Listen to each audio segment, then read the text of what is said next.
बलिया जनपद के 362 विधानसभा बासडी से कांग्रेस पार्टी के संभावित प्रत्याशी मदन यादव से आज एनएसडी टाइम्स के बलिया ब्यूरो डी प्रसाद ने मुलाकात की और उनसे यह जानने का प्रयास किया कि वो अपने किन मुद्दों को लेकर 362 विधानसभा बासडी की जनता के सामने जा रहे हैं और जनता से उन्हें कितना समर्थन मिल रहा है। तो उन्होंने कहा कि मेरे विधानसभा की जनता मुझे अपना नेतृत्व करने के लिए नेता नहीं बेटा के रूप में देख रही है और मुझे पूरा समर्थन दे रही है। तो आइए देखते हैं मदन यादव और डी प्रसाद के बीच हुई बातचीत के कुछ खास अंश।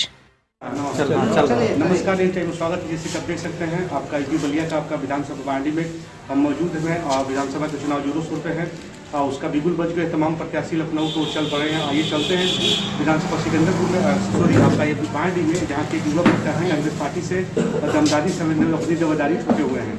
आइए मिलते हैं और इनके बारे में जानते हैं।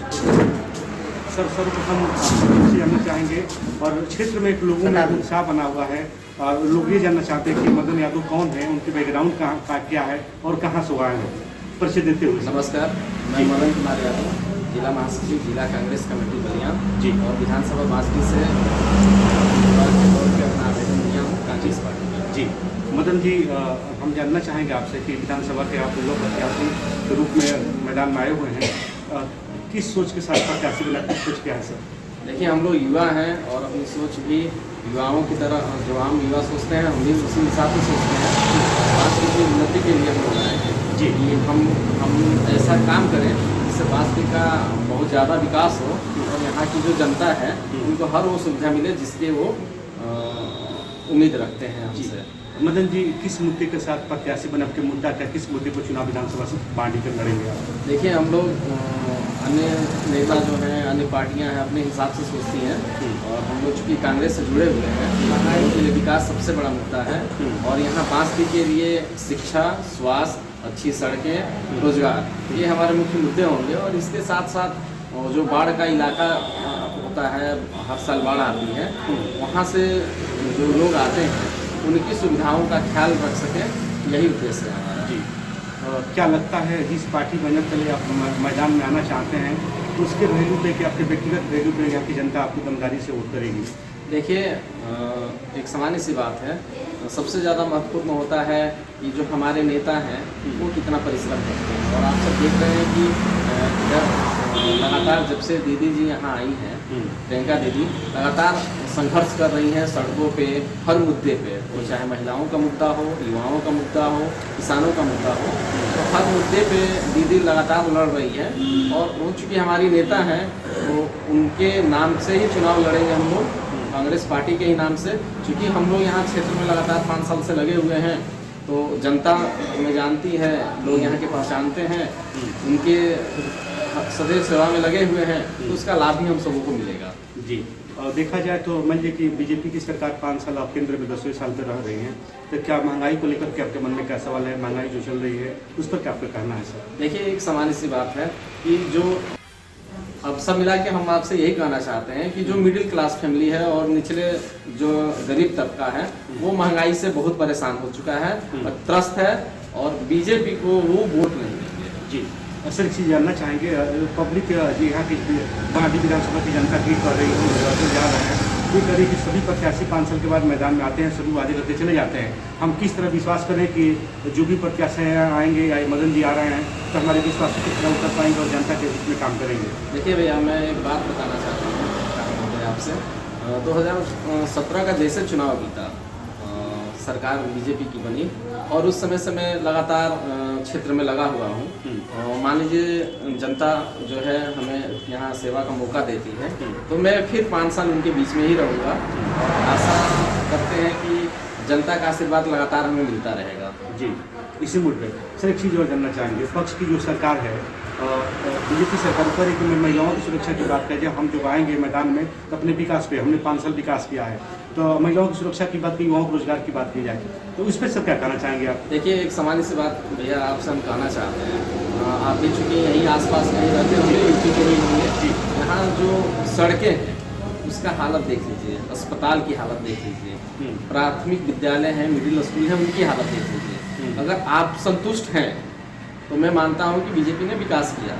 अगर इन मुद्दों पे अगर आपको ही लगता हो कि नहीं ऐसा कुछ नहीं है तो मानना पड़ेगा आपको भी और हमें और यहाँ जो जनता जनार्दन यहाँ के जो नागरिक हैं कि भाजपा शासन में कोई विकास नहीं हुआ।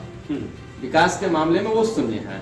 जी सर, एक चीज़ और जानना चाहिए, चूँकि युवा प्रत्याशी हैं, अगर मौका मिल जाता है, अगर पार्टी ने आपको दाव पर भीड़ लगा देती है, सर युवाओं के लिए आपकी सोच, क्योंकि युवाओं के लिए देश है, तो युवाओं के लिए प्रति आपकी क्या सोच है सर, जो नौजवान वर्गों के लिए सर? देखिए, नौजवान वर्ग के लिए एक सामान्य सी बात होती है कि शिक्षा सबसे महत्वपूर्ण चीज़ है, और हम पूरा प्रयास करेंगे कि यहाँ जो कुछ शिक्षा के क्षेत्र में उन्नति हो और रोजगार का उन्हें अवसर प्रदान हो। व्यावसायिक शिक्षा का हम चाहेंगे कि यहाँ बांसडी विधानसभा क्षेत्र में विकास हो। जी, और सर जो भी सभी पार्टी दल से प्रत्याशी अपने अपने जिम्मेदारी ठोके हुए हैं, सभी लोग मैदान में, उन प्रत्याशियों में अपने भिन्नता क्या है सर?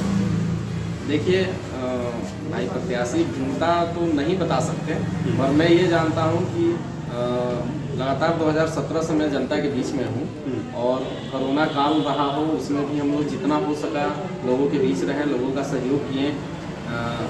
अगर किसी को कोई आवश्यकता पड़ी उसको पूरा करने की कोशिश की गई। जी, ये अन्य लोग भी ऐसा किए होंगे। जी, मैं ये नहीं कह सकता, मगर मैं है तो उसका लाभ भी हम सबों को मिलेगा।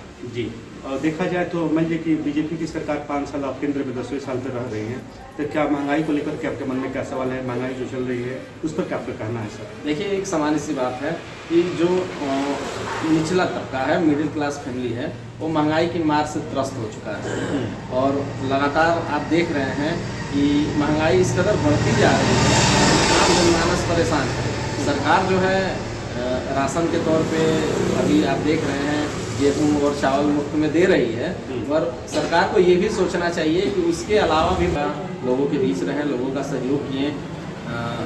अगर किसी को कोई आवश्यकता पड़ी उसको पूरा करने की कोशिश की गई।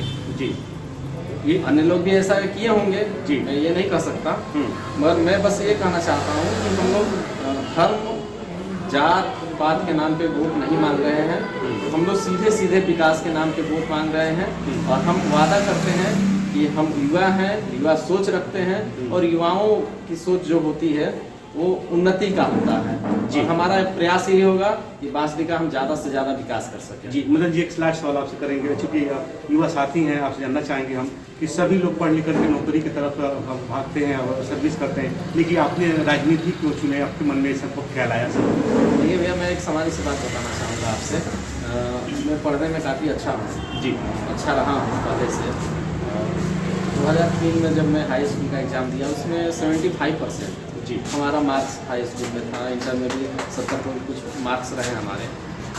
मैं बीएड कर चुका हूँ। जी, मैं बीएड और टेट भी निकाल चुका हूँ, और इसके बावजूद भी राजनीति में आना, लोगों के अंदर एक भावना होती है सेवा की, और वो हम बचपन से ही हमारे अंदर ये भावना थी कि हम लोगों के बीच में रह के लोगों की सेवा करें। इसी उद्देश्य की पूर्ति के लिए हम राजनीति को अपनाएं। जी, यह एक बहुत व्यापक रूप से एक बहुत बड़ा क्षेत्र होता है जिसके माध्यम से सेवा किया जा सकता है। जी, विदेशी टाइम से बात करने के लिए बहुत बहुत धन्यवाद।